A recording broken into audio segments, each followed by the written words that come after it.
Atxo txupinazua pasatu genuen, eta bueno, izan zen emozioi, ilusioi handiz, eta ere maitasun handiz.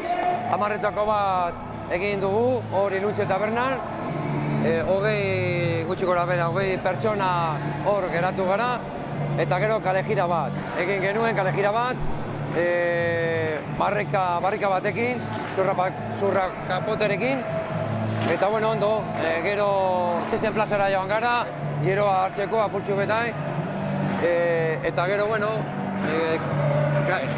kalejira jarritan kalejira bat, argazki bat, hori bai, San Roque aldapan, atera genuen argazki bat, eta gero hona etorri gara, ja bazkaltzera.